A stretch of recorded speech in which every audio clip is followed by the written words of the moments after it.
Welcome to Cosmic Scene with Jill Jardine. I'm your host, Jill Jardine, Master's in Counseling Psychology, longtime astrologer, psychic healer, and yogi. In this episode, my guest is Laurie Wheeler. Laurie is a transformational alchemist and catalyst for self-mastery for 30 years. She carries multi-dimensional healing vibration that ignites deep shifts in consciousness, expanded awareness, and the juice for purposeful living. You're going to want to hear more, so stay tuned. Contact Laurie at her website, wellnesswithin.net.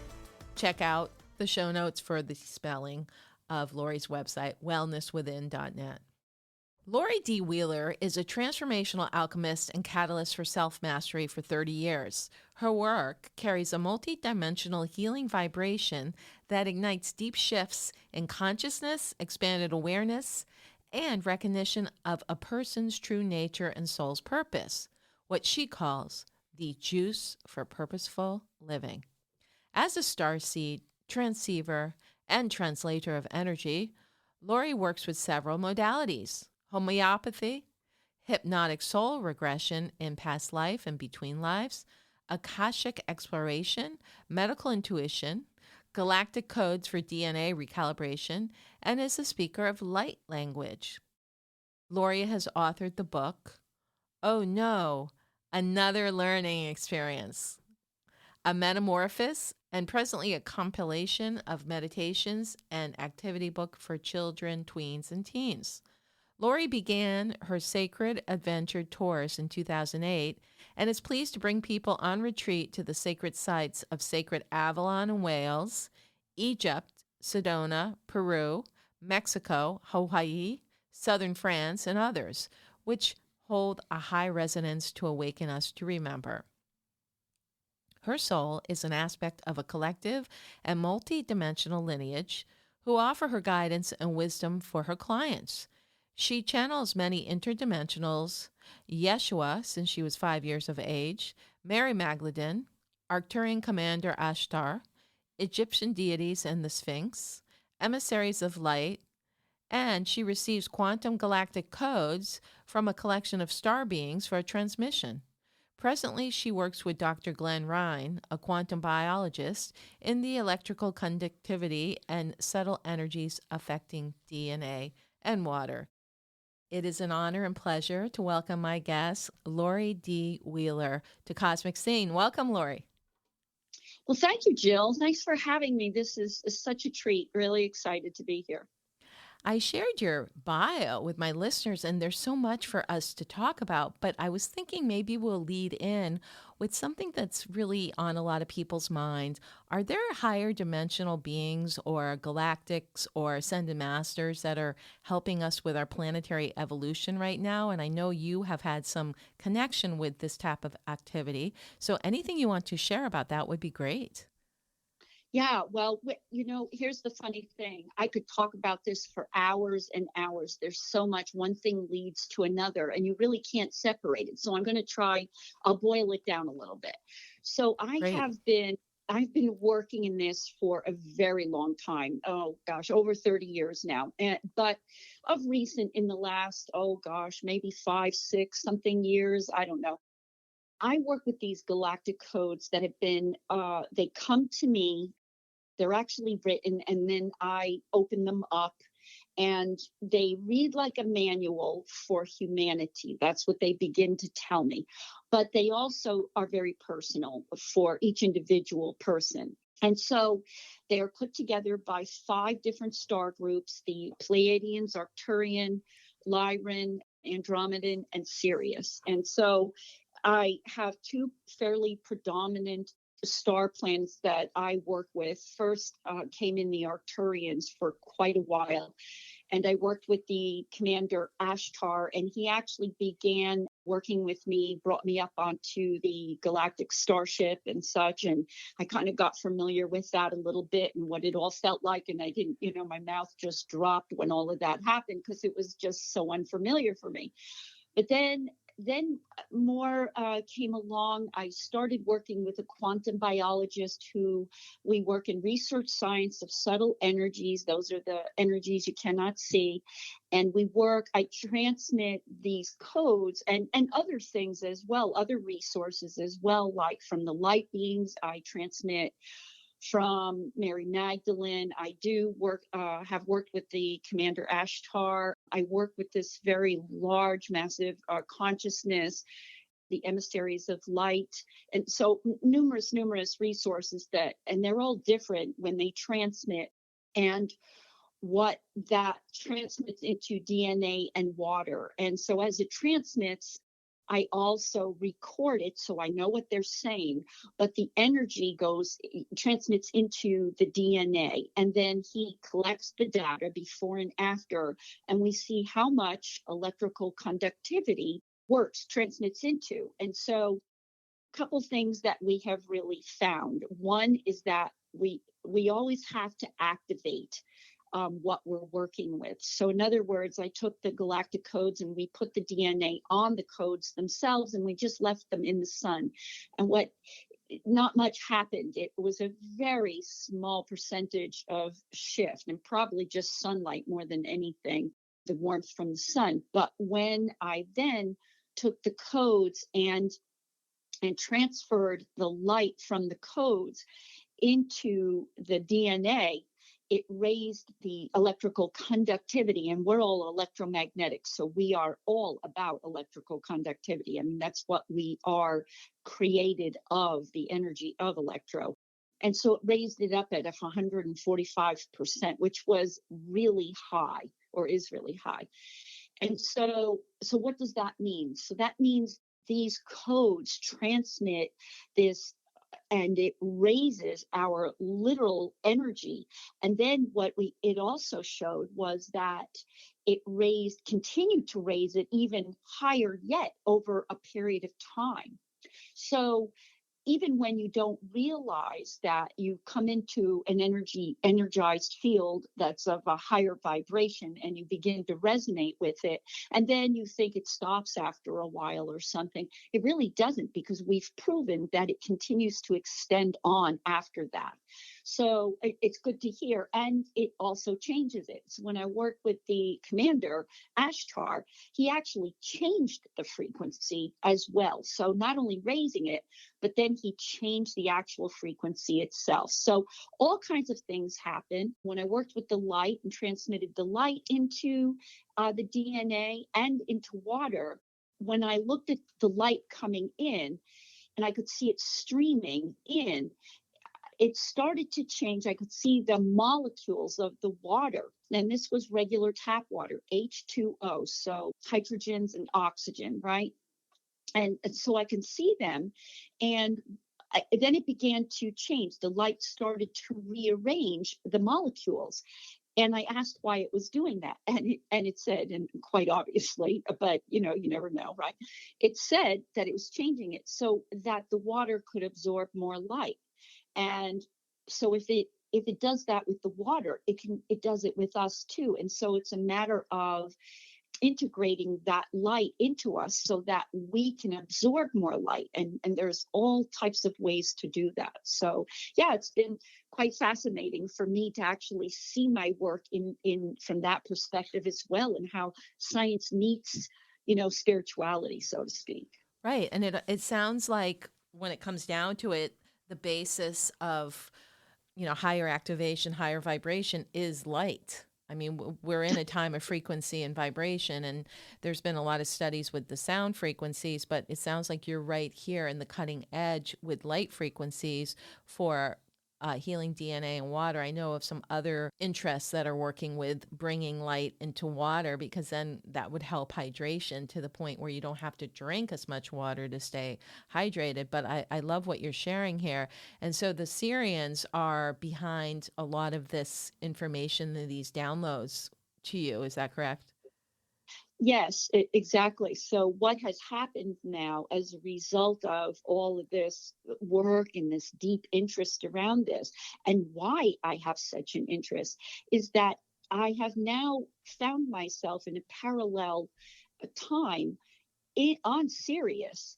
It started out in one viewpoint, and then it's just moved into more time while I'm there and working in a lab there as well with DNA. But what's happening there is they're teaching me that we can self-repair without any outside tools. Yet we are influenced by the energy that we are surrounded by. So in other words, we go to someone to help us have some Reiki, or you go to an energy healer, or you go and you do some type of deep hypnotic regression, and you go to a past time. I do that, and you can bring somebody into another time, and they can let go of whatever that time is, and so that will adjust their frequency, or whatever type of work that you're doing that will create an influence. But without any tools, they literally show me that if, let's say because it's a water planet, majority water planet, because this is Sirius B we're talking about, because there's 3 planets Sirius. So Sirius B, let's say they have an accident, they get some kind of a wound, a physical wound, and things happen, and they talk to me about the type of fluid that what we would call their blood, their life fluid. It's bioluminescent. And now here's an interesting thing. We bioluminesce actually, but you don't see it. You have to have a black light, and at a certain time of day, we actually luminesce. But there are creatures like jellyfish and little lightning bugs and things of that nature. There's a lot of nature actually that luminesces, right? And so here's an interesting thing. So they do as well. And there is a certain chemical reaction that occurs in their bioluminescing. And that's only part of it, because then it also entails plasma. It entails a centrifuge, where a centrifuge is a speeding up of energy, and then it's separating things. And so it's kind of complex, because I'm not a scientist. So I have to run it by a scientist so that, I have some greater understanding of it, but without any outside influence other than what goes on within them and their environment. And they tell me also that it's in their water and in their whole environment. So of course I am super intrigued about this. I want to know everything I could possibly know, and yet we're not there yet as a human race. We're not quite at that level where we can automatically self-repair, so that we have to go and have, something like biophotonics, get involved with biophotonics, that where we bring in the light from some type of, let's say the sunlight, and what it brings to us, and connecting with it and creating some kind of a reaction, a catalyst for this. This automatically happens for them. So, we still have some time or some understanding to bridge to that point yet. But I understand, they tell me within the next 10 years, we are making such major strides in health and physical changes, and that is going to be so amazing. I'm just excited to be alive, to be a part of this. It's as it happens, it tickles me. It really does. This is such exciting and fascinating information, Laurie, and it actually makes a lot of sense both on the spiritual and scientific level. And it's really good that you have the quantum biologist to kind of bounce this information off of and then get validation. Yes, this does work in science. I mean, you're getting it from your spiritual and your transmissions, but to have it actually validated, it is amazing. And it's really down to the DNA. Now, so you're learning things so we can infuse our DNA with light and repair and things like that as humans? Yes, absolutely. So here's the thing. One day, this was quite a while ago, the scientist, his name is Dr. Glen Rein. And he's a quantum biologist. He's worked with heart math. He's been with several universities, one in London, and he's very, very well published. And so I love working with him because he's spiritual as well. So that makes it really. It's not a difficulty to speak this language with him. He understands. And actually, we did a test on one of his cheek cells, and I did an actual healing with him and opened up his soul's matrix. And what I see in the matrix is like stagnant areas of energy in the matrix, and they look like wormholes to me. And we know what a wormhole is. And so we open it up, or maybe let's just say more like a toroidal field in a sort of way. We know there's a beginning and an end, and when you put them together, they're going to go places. So when I open that up, it will take me to a certain place and time and understanding, and then working in that to disengage that. So working with him, it's been pretty profound. So one day he works with different companies and different things, and he hands me this bottle of vitamin C, and it's liquid vitamin C. And he says, "Well, let's see what you can do with this. Let's gauge it and see what happens and collect the data on it, right?" So what I did was I just held on to it, and I just asked for energy, for the energy to increase. And what happened was I started to see a ring, which looked like a disc. And what it was doing, it was creating a field of energy around it, going faster and faster and faster. And as it sped up, and I don't know how fast it was going, but we know once it goes past a certain point and energy speeds to the speed of light, and thereafter it's moved into scalar and quantum. But for this particular experiment, the faster it went, it began to develop electrons and a nucleus. And it was really fascinating to just watch how this literally happened before my eyes. I could see it. So then he took it and he measured it, collected the data and measured it.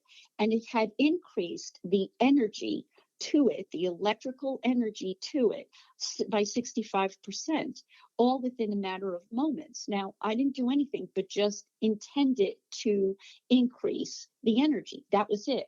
And so I think this is a lot of what the Syrians are trying to work with me to show me, that this is a matter of transference.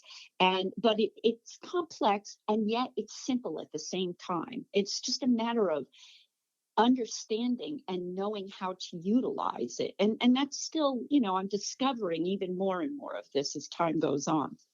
This is wild. So it sounds like the basis is, as you said, is intention. And we talk about setting intentions, and it's become kind of new agey, but now it's like we're seeing science responding to intention. Quite fascinating, especially with the speeding up to get to like the scalar or quantum rate of vibration. This is fascinating. And then what you were saying about bioluminescence, about light, I do think it all comes back to light. And as you were talking, it made me think of a Sanskrit mantra that is considered to be that which brings illumination of the intellect and light. It's the Great Gayatri mantra. And that, I realize as you're talking, the reason why it's so powerful, I've been chanting it for almost 30 years, is because it does combine sound and light, which are the ways of healing on the planet at this time, from my understanding, have been the way of healing in some of these higher dimensional places like Sirius. Before we change the subject, I want to ask you a little bit about, so Sirius, my understanding, Sirius B, Sirius A, first of all, the tribe, the Dogon, used to, worship them as the dog star. And now in our current time people, there's a connection with the 8-8 Lion's Gate on August 8th, when Sirius becomes, you can see it in the skies. It's during the time of Leo in the Western astrology constellations. So, and the reason that I understand Sirius is seen and why the Lion's Gate is such a big deal, because it's opening portals to higher dimensions beyond. So is that your experience too when you are there in Sirius, which is sort of like the gateway to higher consciousness realms. Yes. So, it comes in different ways. So one way, yes, the Lions Gate is an awesome way. It is a gateway. Anytime a portal opens for humanity, it's a very powerful time that people, the veil becomes thinner, and people coming through the upper chakras, through the seventh chakra, the crown, and then up into the upper, they have accessibility, or more accessibility. For me, I've been channeling so many different interdimensionals, and one way that I have found my way in is some years ago, and it sounds kind of funny, but the Sphinx started to talk to me. And now I never really had a super deep connection to Egypt up until some years ago. And when I started to hear from the Sphinx, and the Sphinx started to tell me information, and one of the things the Sphinx said, and now, so Egypt is very connected to Sirius. Okay. Yes. So this is why, like, the dots all really connect, but you don't Yes. know they connect until you see them, right? Until more information comes. It's like a big, gigantic 5 million piece puzzle, and you dump it all out, and like, what piece goes to what, right? So the Sphinx, she comes to me, and one of the first things she tells me, she invites me in, and my question is, well, how do I get in?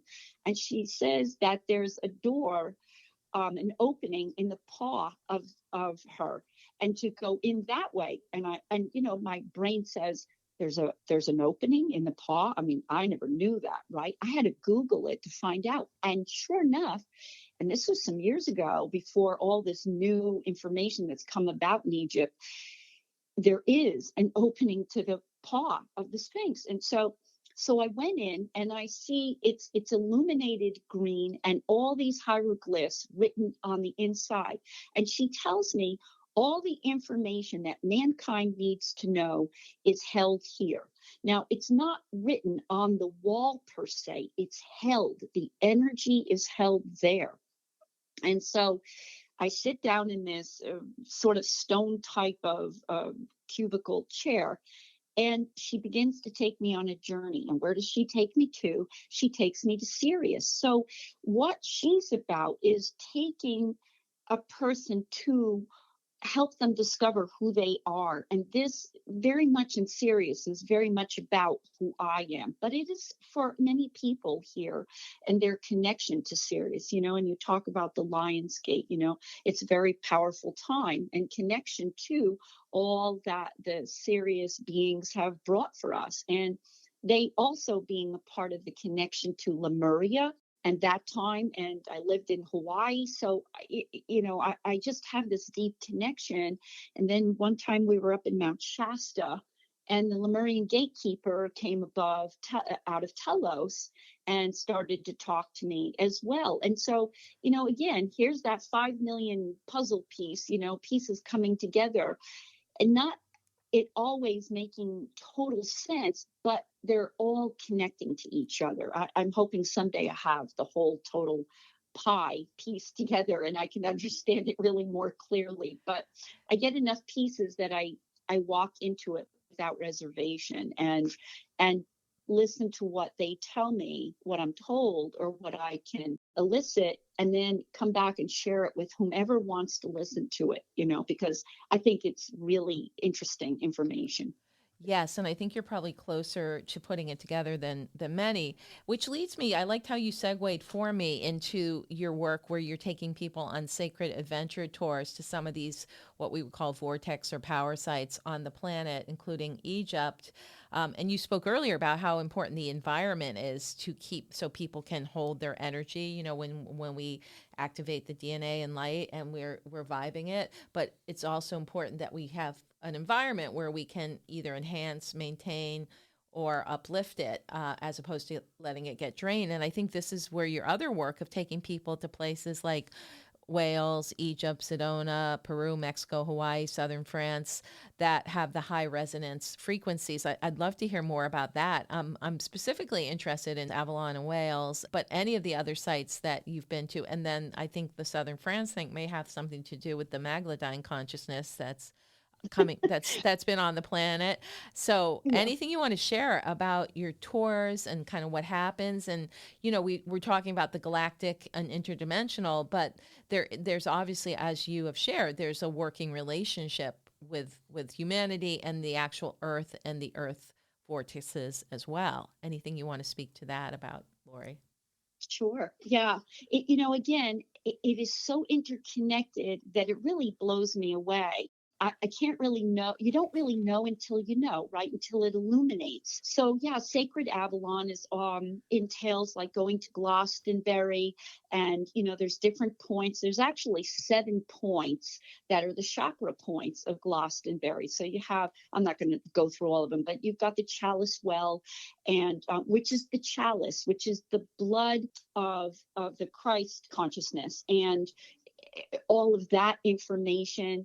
Yes, it's connected to Mary Magdalene when she began the church there and bringing the information of Yeshua and Joseph of Arimathea and the ley lines, Michael's ley lines. Oh gosh, there's just so many different things. We actually go to the crop circle museum and we learn all about crop circles there.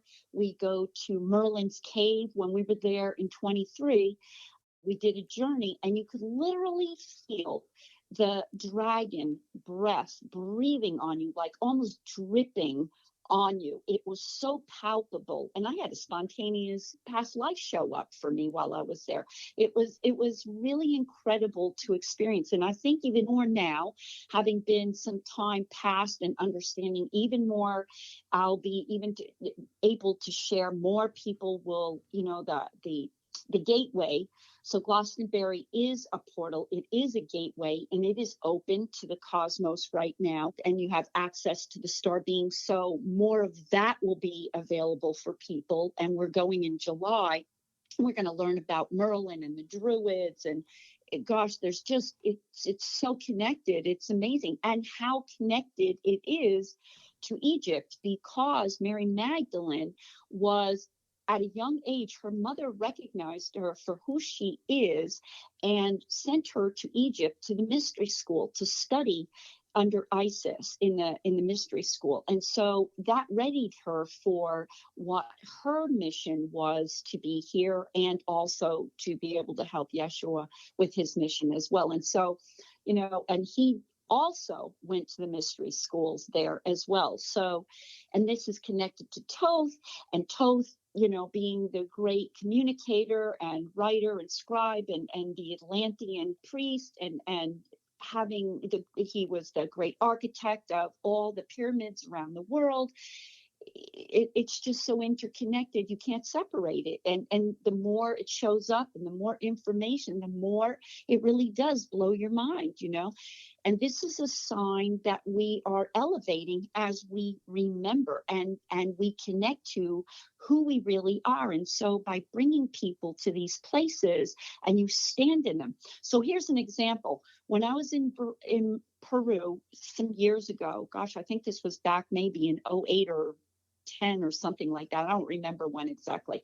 We were in Aramu, Meru, and Jorge Luis Delgado, he was our guide along with me, and we had gone to this specific place, this gigantic formation, rock formation. There were 3 portals there, and prior to stepping into the portals, so in Peru they work with the coca leaves in 3 coca leaves, and you ask blessings, or you say prayers with the coca leaves, and you give it to Pachamama, Mother Earth. And so we come to this point, and I asked for blessings, and I just asked for love and light. That's what it was. And so, but you always have to remember what you intend is exactly, comes back to you. So, but I hadn't really thought much about it other than saying that. So in this portal, there's 2 curvatures, indented curvatures on either side, and then there's the doorway in the center. And so I went to the first one, and I guess that's an acclamation to getting you prepared. And then I went to the other one on the other side. And as I stood there, I felt like my body was dematerializing, and it really waked me out. It was such the most strangest feeling I've ever had in my life. And I kind of pulled back a little bit from it because I really just didn't even understand it at the time. And this is quite a while ago. And then I went to the center one, and you put your third eye in this little etching in this doorway, and the portal opened up for me, and three light beings showed up for me. And they asked me if I wanted to go with them. And so what I declined because I really didn't know what I was getting into. And I really was taken back by all of that. But what they gave me as a result was actually feeling the highest I could ever experience embodiment of love and light. And people said to me I was glowing. And I could only imagine this must be a snippet of what it must have been like for Yeshua to go when he resurrected, when he went through the crucifixion of coming into his highest power in the transitioning of that. This and I'm not putting myself in that classification, so don't hear me say that, but to understand what love and light really was. And at that moment, I knew this is what I wanted people to know all about this. And so I think it's all so connected, and to go through all these experiences and share them and be a part of them and take people to places so that they can experience these things. It's such a special honor to do that.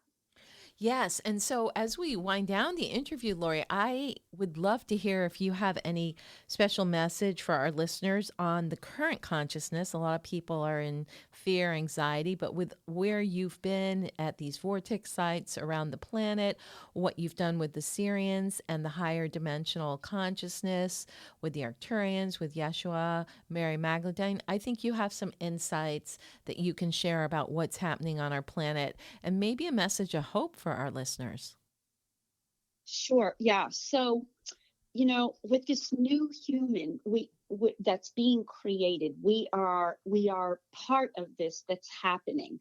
And this is not it is a dark time in a sort of way, but out of it is like the rebirth. It's like the phoenix rising out of it. And it is about the shadow of ourselves showing up and having us look at it. Like when you go to Egypt, there's the halls of Amenti, which is below the pyramids. And this is about a reflection of you. And so what do you see in a reflection? You see all kinds of things in reflection, but we need to look at our shadow as well and move through that and learn about that. And this is about us coming through the carbon base, which is carbon is about meaning and value and worth and our worth and value in the world. And as we rise through that, coming into the new crystalline body, which holds more light, which is exactly what the experiment of the light coming into the water that I was doing. And it's changing the molecules so that we can absorb more light. This is exactly what's happening. So it is happening. We just need to be with ourselves, accept who we are, learn about this, shadow about ourselves. Don't walk away from it, but turn around and face who we really are and ask how to move through it, because it's a part of us, so that we can come into our crystalline body. And it's a good time for this, it's really what it's all about right now, the influence of this and how we learn to use the energy, how to work with it. That's a beautiful message. Thank you so much, Laurie. My guest has been Laurie D. Wheeler. Check her out on her website, Wisdom Within, and find out about her retreats. We'll have all her information in the show notes. Thank you so much, Laurie. This was a very powerful transmission that you shared with all of us here today. Oh, thanks, Jill. It's just such a pleasure to be a part of it and to share. We're all sharing together. So thank you for the opportunity. Thank you. It's a great time to book a reading. So check out my website, JillJardineAstrology.com/ shop, and pick the kind of reading or service you would like. I hope you enjoyed this interview with my guest, Laurie Wheeler. Make sure you share, download, subscribe, and give us a 5-star review. This is Cosmic Scene with Jill Jardine signing out, sending healing light frequencies through the quantum field.